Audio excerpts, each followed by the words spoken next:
Hello दोस्तों, स्वागत है आप सभी का वर्ल्ड जीके की इस क्लास में। हम पढ़ेंगे विश्व भौगोलिक के बड़े ही शानदार प्रश्न। तो शुरुआत करते हैं इस प्रश्नोत्तरी के साथ। हमारा ये पहला प्रश्न रहेगा। इसमें निम्न में से किस नदी पर हेवलॉक पुल बनाया गया जिसे अब बंद कर दिया गया है? तो हेवलॉक पुल है, इसका प्राचीन नाम था भाई गोदावरी ब्रिज। कौन सा नाम था इसका? इसका प्राचीन नाम था गोदावरी। ये क्या हो गया? गोदावरी। इसका जो प्राचीन नाम था वो था गोदावरी ब्रिज के नाम से भी इसको जाना जाता था। तो ये कौन सी नदी पर बना हुआ है? ये गोदावरी नदी पर बना हुआ है, जो कि कौन से स्टेट के अंदर आता है? आंध्र प्रदेश में आता है। इसका निर्माण किया गया था भी 1900 के अंदर, और बाद में जो वर्तमान में इसको बंद कर दिया गया है। निम्नलिखित में से कौन एक ज्वारीय बंदरगाह है? ज्वारीय बंदरगाह की बात करें तो कांडला बंदरगाह का नाम आता है। कांडला बंदरगाह एक ज्वारीय बंदरगाह है। निम्नलिखित में से कौन सा भारतीय शहर पिछोला झील के किनारे पर स्थित है? पिछोला झील के किनारे पर स्थित शहर है वो है उदयपुर।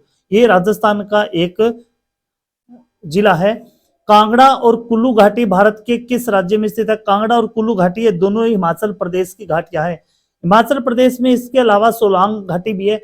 याद रखिए इस चीज को, सोलांग घाटी पूछिए तो भी ये कहां पर है? हिमाचल के अंदर। स्पीति घाटी की बात करें तो ये भी कहां पर है? ये भी अपने हिमाचल के अंदर। किन्नौर घाटी की बात करें, किन्नौर, किन्नौर भी ग्रीन, बरोट, लाहौट, लाहौट या लाहौल या पब्बर घाटी, ये सभी घाटियां हैं। ये हिमाचल प्रदेश की घाटियां है। भारत और श्रीलंका को क्या जोड़ता है? भारत और श्रीलंका को जोड़ता है राम सेतु, यानी एम्स ब्रिज राम सेतु जोड़ता है। अगला देखिए, निम्नलिखित में से किस बंदरगाह को डायमंड हार्बर के नाम से जाना जाता है? डायमंड हार्बर के नाम से जाना जाता है भाई हल्दिया बंदरगाह को। अगला प्रश्न है कि भारत का प्रमुख लोहा अयस्क निर्यातक बंदरगाह किस राज्य में स्थित है? लोहा अयस्क निर्यातक बंदरगाह है, ये है अपना गोवा के अंदर। गोवा के अंदर एक आता है मोरमुगांव। मोरमुगांव का बंदरगाह है वो लोहा अयस्क निर्यातक बंदरगाह है। अगला है, भारत में स्थल से गिरा यानी लैंड लॉक सबसे गहरा और अच्छी तरह से संरक्षित बंदरगाह कौन सा है? तो वो बंदरगाह है विशाखापट्टनम। कौन सा है भाई? विशाखापट्टनम बंदरगाह है। अगला प्रश्न है, पुष्कर झील राजस्थान के किस जिले में है? पुष्कर झील है ये राजस्थान के अजमेर जिले में स्थित है। तंगोस्मो तशोगमो तशोगमो झील निम्नलिखित में से किस राज्य में है? तशोगमो झील है ये सिक्किम राज्य के अंदर है। नेपाल और भूटान के बीच में स्थित राज्य सिक्किम। जल स्तर के नीचे कठोर चट्टान की परतों के बीच जमा भूजल क्या कहलाता है? ऐसे भूजल को जल भृत कहा जाता है। क्या कहा जाता है? जल भृत जल कहा जाता है। कोलेरू झील किस राज्य में स्थित है? कोलेरू झील है ये आंध्र प्रदेश की मीठे पानी की झील है। आंध्र प्रदेश की मीठे पानी की झील है ये। कृष्णा और गोदावरी के डेल्टा भाग में आती है। कृष्णा नदी और गोदावरी नदी के डेल्टा ही भाग में स्थित है भाई। अगला है, निम्नलिखित में से कौन सा बंदरगाह गुजरात में है? कौन सा बंदरगाह गुजरात में? तो कांडला बंदरगाह है, ये कहां पर है? ये गुजरात में स्थित है। बुसी झील भारत के किस राज्य में है? तो यह झील है वो भारत के महाराष्ट्र राज्य में स्थित है। अगला प्रश्न है, भोजताल जिसे पहले अपर लेक के नाम से जाना जाता था किस राज्य में स्थित है?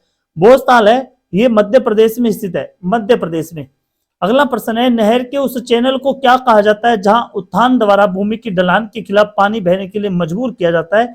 तो ऐसे भाग को कहते हैं हम लिफ्ट चैनल या निफ्ट कनाल। अगला प्रश्न देखिए, पिछोला झील किस राज्य में स्थित है? पिछोला ये कहां पर है भाई? ये राजस्थान के अंदर है। अंचार झील किस राज्य में स्थित है? अंचार झील है ये जम्मू कश्मीर में स्थित है, अंचार झील। अगला है, भारत में जय हिंद पुल कहां स्थित है? जय हिंद पुल कोलकाता के अंदर है। जय हिंद, ये जय हिंद पुल है वो कोलकाता के अंदर स्थित है। ये सुभाष चंद्र बोस की 125वीं जयंती पर एक यहाँ पर कोलकाता में पुल था जिसे कहा जाता था माजर हाट। माजर हाट पुल का नाम बदल करके इसका नाम रखा गया था जय हिंद पुल। सराय घाट पुल किस नदी के ऊपर बना हुआ है? सराय घाट पुल है वो ब्रह्मपुत्र नदी पर बना हुआ है, ब्रह्मपुत्र नदी पर बना हुआ है। अगला प्रश्न है अपना, निम्नलिखित में से कौन सा भारत के पश्चिमी तट पर एक शहर नहीं है? यहाँ पर ये शहर दिए गए, उसमें जो पश्चिमी तट का शहर नहीं है वो है गोपालपुर। कौन सा भी? गोपालपुर। अगला है, निम्नलिखित में से कौन सी कृत्रिम झील है? कृत्रिम झील की बात करें तो तमिलनाडु की कोडाईकनाल झील है ये कृत्रिम झील है। निम्नलिखित में से किसे भारत के लेक डिस्ट्रिक्ट के रूप में जाना जाता है, तो नैनीताल को जाना जाता है झीलों की नगरी, झीलों की नगरी। निम्नलिखित में से कौन एक पारंपरिक जल भंडारण संरचना नहीं है? पारंपरिक जल भंडारण संरचना नहीं है, वो है हरियाली। हरियाली यह एक योजना है। भारत में विशालतम लेगुन झील, लेगुन निम्न में से कौन सा है? लेगुन है वो चिल्का है। कौन सा भी? चिल्का, जो उड़ीसा राज्य में है। रेणुका झील किस राज्य में स्थित है? रेणुका झील है ये हिमाचल प्रदेश की प्रमुख झील मानी गई है। सांबर झील किस राज्य में? ये राजस्थान में स्थित है, खारे पानी की झील। निम्नलिखित में से कौन सी एशिया की सबसे बड़ी खारे पानी की झील है? एशिया की बात करें सबसे बड़ी खारे पानी की झील है वो चिल्का झील है, उड़ीसा की। अगला प्रश्न देखिए, सूर्यधार झील किस राज्य में स्थित है? सूर्यधार झील है उत्तराखंड में, उत्तराखंड में। निम्नलिखित में से कौन एक खारे पानी की झील है? खारे पानी की झील है यहाँ पर देखिए पंगोक तसो, ये लद्दाख क्षेत्र में स्थित है। कौन सी क्षेत्र में? लद्दाख क्षेत्र में। और दूसरी बात है, जो LAC निकलती है भारत और किसके बीच में? भारत और चीन के बीच में जो LAC है वो इस झील के बीचों बीच से है। अगला है लोकटक झील। लोकटक झील है मणिपुर की, यह प्राकृतिक मीठे पानी की झील है भाई, लोकटक झील।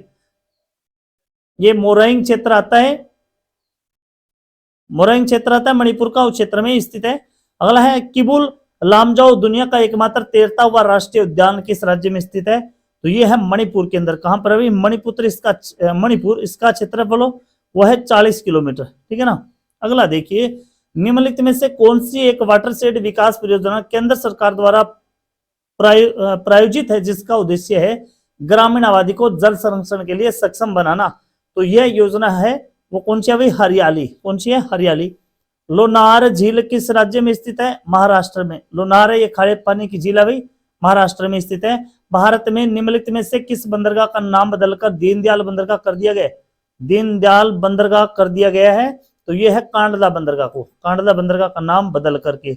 अगला प्रश्न है देखिए, नागिन, नागिन झील किस राज्य में स्थित है? जम्मू कश्मीर में नागिन झील है, यह डल झील से लगभग 6 किलोमीटर दूरी पर स्थित है, इससे नागिन झील है वो नाम दिया गया। अगला प्रश्न देखिए, उमियम झील, उमियम झील किस राज्य में स्थित है? तो मेघालय के अंदर है, उमियम झील है ये मेघालय में स्थित है, पहाड़ों के बीच में। अगला है जवाहर सागर, राणा प्रताप सागर, गांधी सागर जलाशय किस नदी पर है? ये चंबल नदी पर बने हुए बांध है। निम्न में से भारत का प्राकृतिक बंदरगाह कौन सा है? भारत का प्राकृतिक बंदरगाह बात करें तो विशाखापट्टनम है। अगला देखिए, निम्न में से किस राज्य में हुसैन सागर झील? हुसैन सागर झील ये हैदराबाद तेलंगाना के अंदर है भाई, हैदराबाद के अंदर। अगला प्रश्न अपना, निम्नलिखित में से कौन सी नदी द्रोणी में स्थित है? द्रोणी क्षेत्र में स्थित है, द्रोणी में स्थित है वो है महानदी। अगला प्रश्न देखिए, निम्नलिखित में से कौन सी नदी भारतीय हिमालय से निकलती है? भारतीय हिमालय से निकलने वाली नदी कौन सी है? इनमें से बताना है। तो ये यमुना नदी है, ये गंगा नदी की सबसे बड़ी सहायक नदी है भाई। जब नदी मैदानी क्षेत्र में प्रवेश करती है तो वह मोड़दार मार्ग पर बहने लगती है। नदी के इन मोड़ों को क्या कहते हैं? नदी के इन मोड़ों को कहा जाता है भाई विसर्प। क्या कहलाता है? ये विसर्प कहलाता है।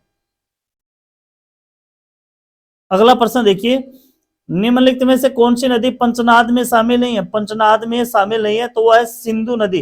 पंचनाद में कौन कौन सी है? व्यास है, सतलुज है, रावी है, चिनाब और झेलम। चिनाब व झेलम ये पंचनद या पंचनाद के अंदर शामिल है। अगला प्रश्न है, निम्नलिखित में से कौन सा पशु सुंदरवन डेल्टा में पाया जाता है?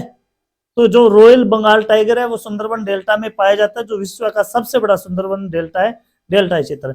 गंगा नदी की मुख्य धारा को कहा जाता है भागीरथी। क्या कहा जाता है? भागीरथी कहा जाता है। ये उत्तराखंड के देवप्रयाग में अलकनंदा से जुड़ती है, ठीक है ना। अगला है, निम्न में से कौन सा शहर गंगा और यमुना नदी के संगम पर बना हुआ है? गंगा और यमुना के संगम पर बना हुआ है इलाहाबाद।